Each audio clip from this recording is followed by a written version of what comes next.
حضرت انس رضی اللہ تعالیٰ عنہ سے روایت ہے کہ حضور اقدس نبی کریم سرور دو عالم صلی اللہ علیہ وسلم نے ارشاد فرمایا کہ اذا احب اللہ عبدا صب علیہ البلاء صبا،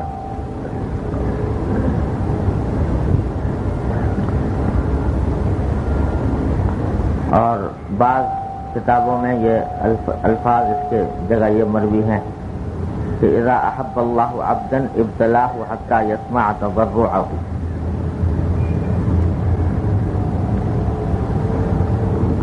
معنی اس کے یہ ہے،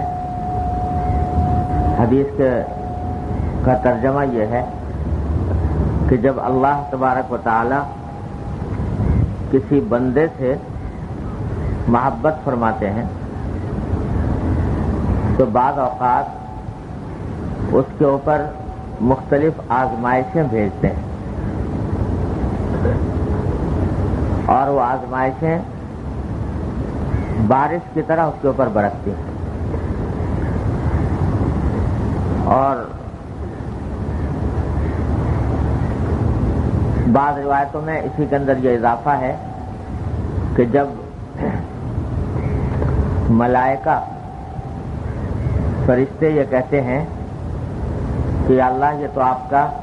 نیک بندہ ہے، آپ کا محبوب بندہ ہے، آپ سے محبت کرنے والا ہے، تو اس پر اتنی آزمائشیں کیوں؟ تو باری تعالیٰ جواب میں فرماتے ہیں کہ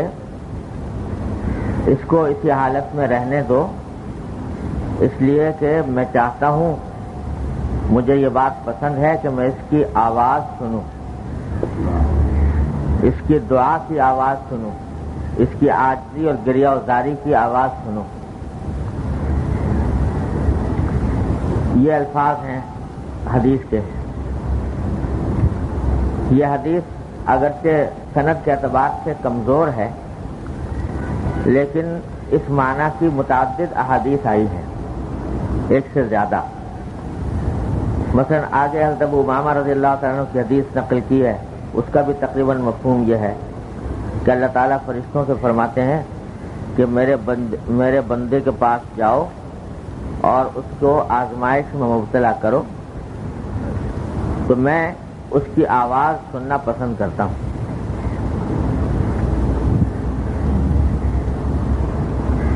یہ حدیث در حقیقت بشارت ہے اس اللہ کے بندے کے لیے جو مختلف تکلیفوں یا پریشانیوں میں مبتلا ہو، اور تکلیفوں پریشانیوں کے باوجود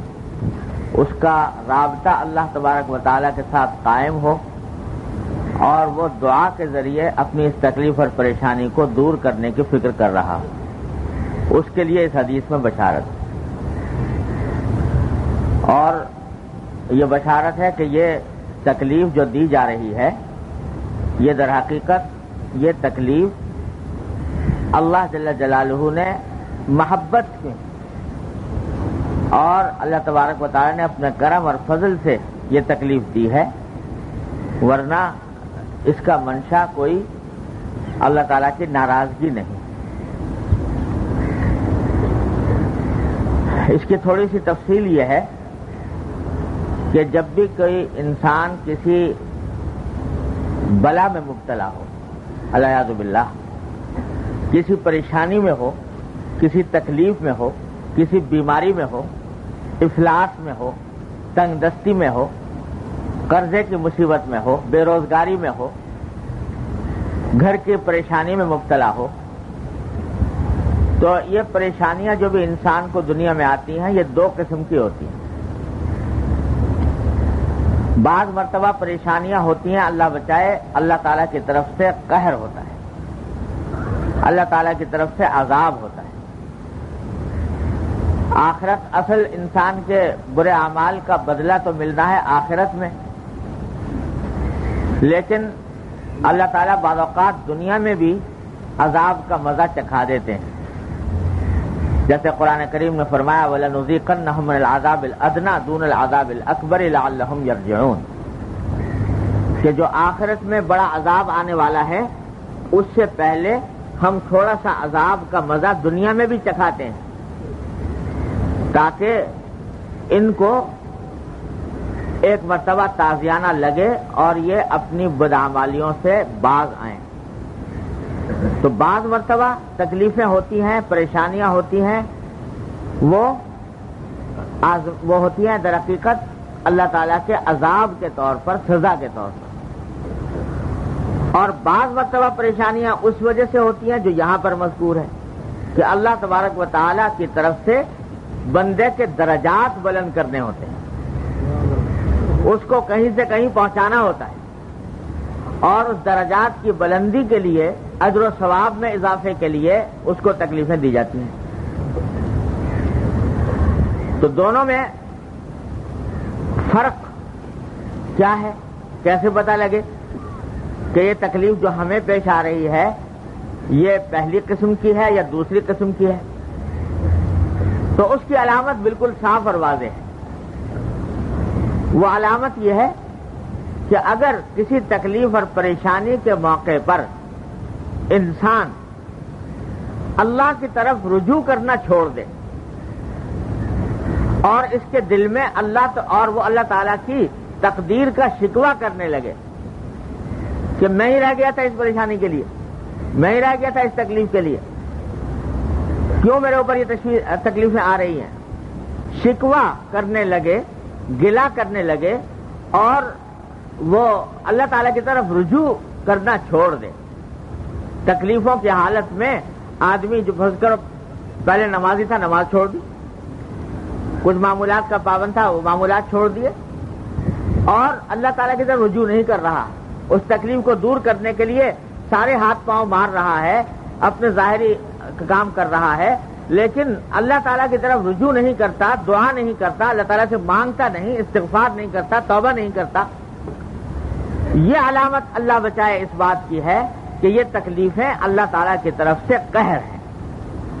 اللہ تعالیٰ کی طرف سے سزا ہے، عذاب ہے۔ اللہ تعالیٰ ہر مومن کو اس سے محفوظ رکھے۔ لیکن اگر تکلیف آنے کے باوجود انسان رجوع کر رہا ہے اللہ تعالیٰ سے، یا اللہ میں کمزور ہوں، اس تکلیف کا تحمل نہیں کر سکتا، اپنی رحمت سے مجھے اس سے بچا لیجئے، اپنی رحمت سے مجھے سے محفوظ فرما دیجئے، رجوع کر رہا ہے اللہ تبارک و تعالیٰ ہی سے، اور دل میں شکوہ اور گلہ نہیں ہے، تکلیف کا احساس ہے، اس تکلیف میں چاہے روئے بھی، اس تکلیف میں چاہے رنج کا اظہار بھی کرے، غم کا اظہار بھی کرے، لیکن اللہ تبارک و تعالیٰ کی تقدیر سے شکوہ نہیں، اور رجوع اسی کی طرف ہے کہ اس تکلیف کی حالت میں وہ پہلے سے زیادہ اللہ تعالیٰ کی طرف رجوع کر رہا ہے، پہلے سے زیادہ نمازیں پڑھ رہا ہے، پہلے سے زیادہ اللہ تعالیٰ سے دعائیں مانگ رہا ہے۔ تو یہ علامت اس بات کی ہے کہ انشاءاللہ یہ تکلیف اللہ جل جلالہ کی طرف سے بطور ترقی درجات ہے، اور وہ اس حدیث کا مصداق ہے جو یہاں پر بیان کی گئی۔ اور یہ رہا یہ کہ صاحب یہ عجیب معاملہ، اگر کسی کے دل میں یہ خیال پیدا ہو کہ بھئی جب کسی بندے سے محبت ہے تو محبت میں تو آرام پہنچایا جاتا ہے، راحت دی جاتی ہے، تکلیف کیوں دی جا رہی ہے؟ بندے جب محبت ہے بندے سے تو اس کو آرام پہنچانا چاہیے، تکلیف کیوں دے رہے ہیں؟ اگر کسی کے دل میں یہ خیال پیدا ہو تو اس کا جواب یہ ہے کہ دیکھو اس کائنات میں، پہلے بھی بار بار میں آپ سے عرض کر چکا ہوں، اس دنیا میں کوئی بھی انسان ایسا نہیں جس کو کبھی نہ کبھی کوئی نہ کوئی تکلیف نہ پہنچے، کوئی نہ کوئی صدمہ نہ پہنچے۔ کوئی بھی انسان، چاہے وہ بڑے سے بڑا نبی اور پیغمبر ہو، یا ولی ہو اور صوفی ہو، یا کوئی سرمایہ دار ہو، دولت مند ہو، کتنی دولت رکھنے والا ہو، ایسا نہیں ہو سکتا کہ وہ تکلیف کے بغیر دنیا سے چلا جائے۔ اس واسطے کہ اللہ تبارک و تعالیٰ نے یہ عالم بنایا ہی دنیا کا ایسا ہے کہ اس میں غم اور خوشی، رنج اور تکلیف، صدمہ اور تکلیف، یہ سب ساتھ ساتھ چلتے ہیں۔ جو خالص خوشی کا مقام ہے، خالص راحت کا مقام ہے، وہ یہ دنیا ہے ہی نہیں، وہ اور عالم ہے، وہ ہے جنت کا عالم۔ اللہ تعالیٰ اپنی رحمت سے ہم سب کو عطا فرما دے، اپنی رحمت سے۔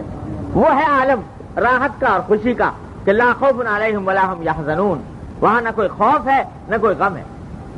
نہ صدمہ ہے۔ وہ ہے عالم اصل میں، اصل خوشی کا اور راحت کا۔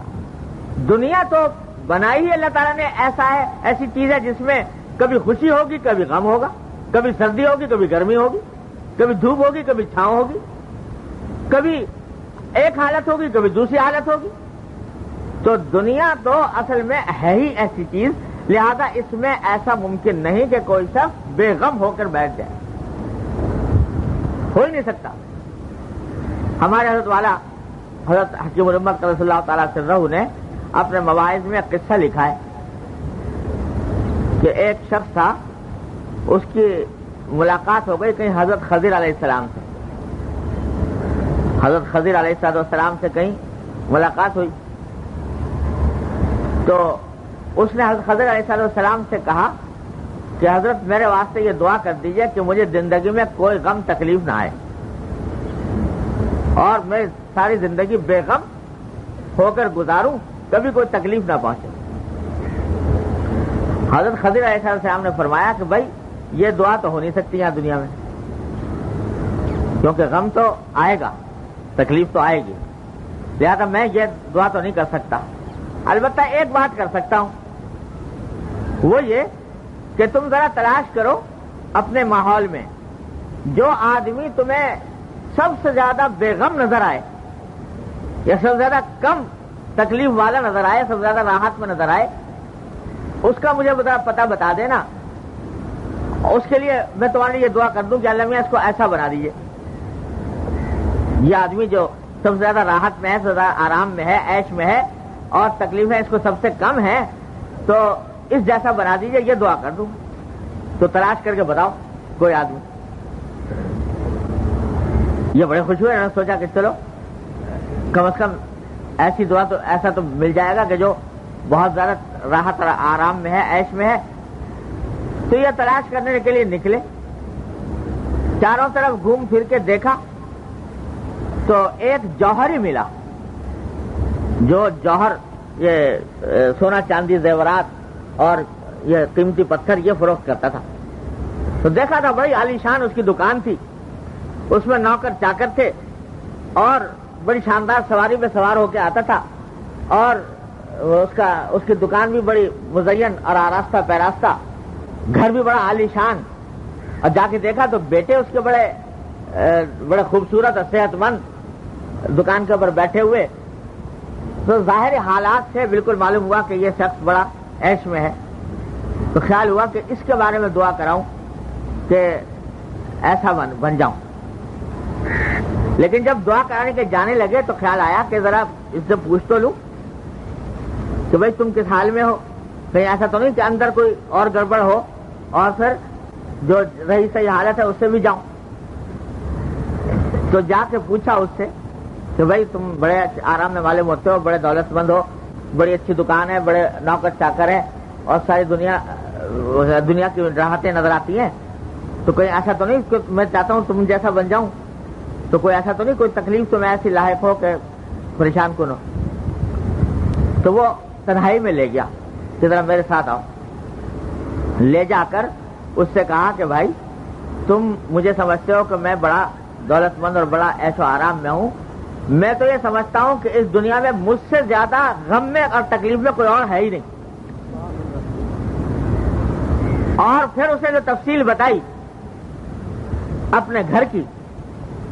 اپنی بیوی کی اخلاقی حالت کے بارے میں، ایسی ایک قصہ سنایا جو زبان سے سنانا بھی مشکل ہے، اور کہا کہ میں اس کی وجہ سے اس قدر اذیت میں ہوں کہ کوئی لمحہ میرا ایسا نہیں گزرتا جس کے اندر مجھے یہ اذیت لاحق نہ ہوتی۔ تو تم میرے ظاہری حالات کو دیکھ رہے ہو، ظاہری دولت کو دیکھ رہے ہو، لیکن اندر سے میرے دل میں جو آگ سلگ رہی ہے صدمے کی اور غم کی، اس سے تم واقف نہیں۔ تو یہ سمجھا کہ دیکھو جتنے لوگ میں عاش آرام میں دیکھ رہا ہوں پتہ نہیں کون کس مصیبت میں کس بلا میں گرفتار ہے. تو جا کے کہا کہ جی میں نہیں بتا سکتا کسی کا کہ کون کہ فلاں جیسا ہو جاؤں. خدا نے کس کے بارے میں کہہ دوں کہ اس جیسا ہو جاؤں اور اندر سے وہ کس بلا میں مبتلا ہو. تو کائنات میں کوئی اس دنیا میں کوئی بھی شخص صدمے سے غم سے تکلیف سے فارغ ہو ہی نہیں سکتا. کسی کو کم کسی کو زیادہ, کسی کو کوئی تکلیف کسی کو کوئی تکلیف. اللہ تعالیٰ نے یہ نظام ایسا بنایا کہ کسی کو کوئی دولت دے دی ہے اور کسی کو سے کوئی دولت لے لی ہے. کوئی ہے اس کو صحت نصیب ہے, دولت کم ہے. کسی کے پاس دولت ہے, صحت کے اندر پریشانی ہے. کسی کے گھر کے حالات اچھے ہیں, معاشی حالات خراب ہیں. غرض ہر شخص کا اپنا الگ حال ہے اور تکلیفیں اس کو پہنچنی ہے دنیا میں. جب پہنچنی ہی ٹھہری, تکلیفیں تو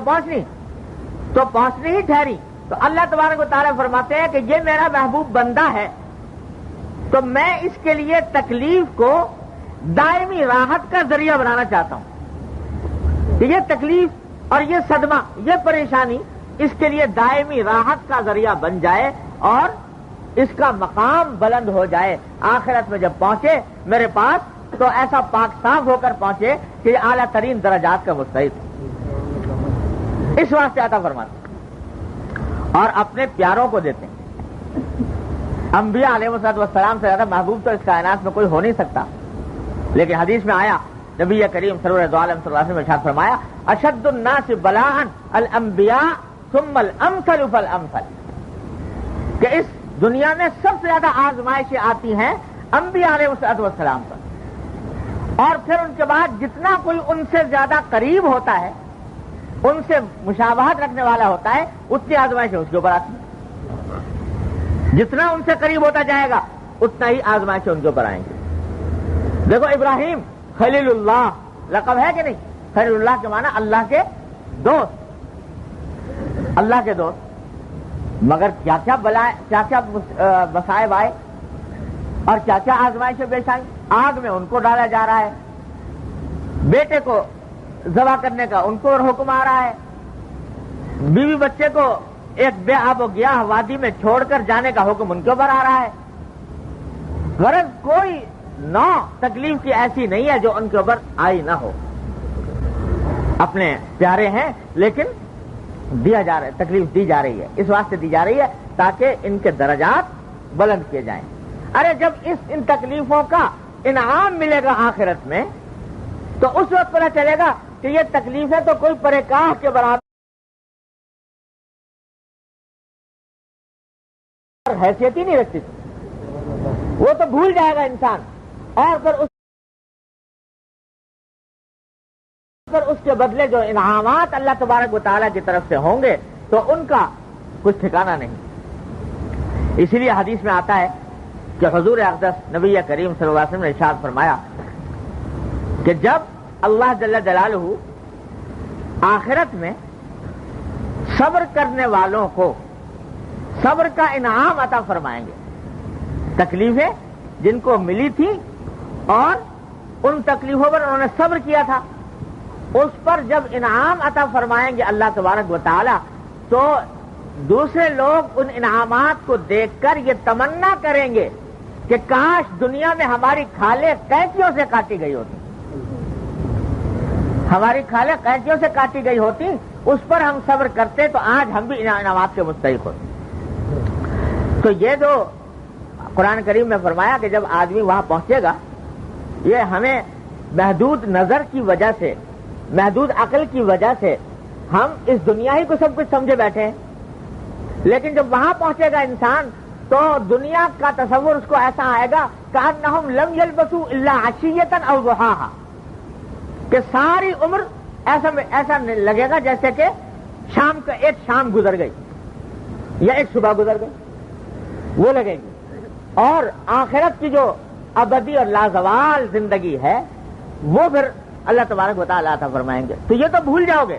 یہ تکلیف, اور اس کے بعد پھر جو دائمی راحت اور دائمی مسرت اللہ تعالیٰ کی طرف سے عطا ہوگی, اس کے بعد اس کی کوئی حیثیت ہی نہیں رہے گی. ہمارے حضرت والا حضرت حکیم الامت صلی اللہ تعالیٰ سرہ فرماتے ہیں کہ ان تکلیفوں کی مثال یوں سمجھو کہ جیسے ایک ڈاکٹر ہے، وہ کسی بیماری کا آپریشن کرتا ہے،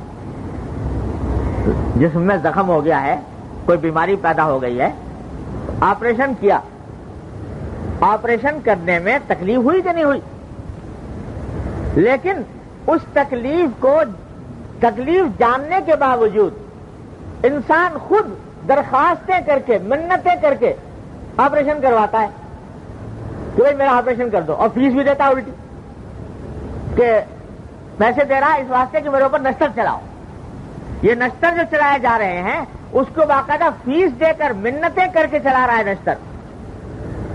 حالانکہ تکلیف تو پہنچ رہی ہے، لیکن جانتا ہے کہ یہ تھوڑی سی تکلیف ہے، یہ چند گھنٹے کی ہے، چند دنوں کی ہے، اور اس کے بعد جو صحت کی نعمت ملنے والی ہے اس کے بعد وہ اتنی عظیم ہے کہ اس کے آگے یہ تکلیفیں کوئی حیثیت نہیں رکھتی، اس واسطے فیسیں دیتا ہے، منتیں کرتا ہے، اور عاجزی کر کے کہ جی ہمیں جلدی وقت دے دو کسی طرح ہمارے اوپر نشتر چلانے کے لیے، تو وہ چلائے جا رہے ہیں۔ اب جو ڈاکٹر نشتر چلا رہا ہے اس کو کیا سمجھو گے؟ دشمن ہے کہ ہمیں تکلیف پہنچا رہا ہے۔ وہ در حقیقت اس سے زیادہ مشفق اس حالت میں کوئی اور نہیں، اس سے زیادہ مہربان کوئی اور نہیں، اس واسطے کہ یہ آپریشن کرنے کے بعد تمہارے لیے دائمی صحت کا ذریعہ تمہارے لیے بنا رہا ہے۔ تو اللہ تبارک و تعالی جب کسی بندے کو اس حدیث کے تحت تکلیف عطا فرماتے ہیں تو حقیقت میں وہ اس کا آپریشن ہو رہا ہے، آپریشن ہو رہا ہے کہ اس کو پاک صاف کیا جائے۔ ہمیں اپنے پاس جب ہم اس کو بلائیں تو یہ پاک صاف ہو کر آئے اور گناہوں سے دھل کر آئے، گناہوں سے دھل کر آئے، اور اللہ تبارک و تعالی اس کو درجات اس کے بلند فرمائے۔ یہ ہوتا ہے۔ اور حضرت فرماتے ہیں کہ اور اس کی مثال یوں سمجھ لو کہ ایک محبوب ہے تمہارا، مدتوں سے ملاقات نہیں ہوئی اور دل چاہتا ہے اس سے ملنے کا، کسی وقت اچانک پیچھے سے آ کر اس نے تمہاری کمر کے گرد ہاتھ ڈال کے اور تمہیں دبانا شروع کر دیا، اتنی زور سے دبایا کہ پسلیاں درد کرنے لگی، تکلیف ہوئی۔ لیکن اگر وہ یہ کہے کہ بھائی اگر تم چاہو تو میں چھوڑ دوں اور یہ پسلیاں جو تمہاری دکھ رہی ہیں یہ دکھن تمہاری دور ہو جائے اور میں کسی اور کی پکڑ لوں اس طرح، اور کسی اور کو اس طریقے سے تکلیف پہنچانے شروع کر دوں، تو اگر محبوب صادق ہے، سچا، تو وہ کہے گا کہ بھائی اس سے زیادہ تکلیف پہنچا دو، سرے دوستاں سلامت کہ تو خنجر آزمائی،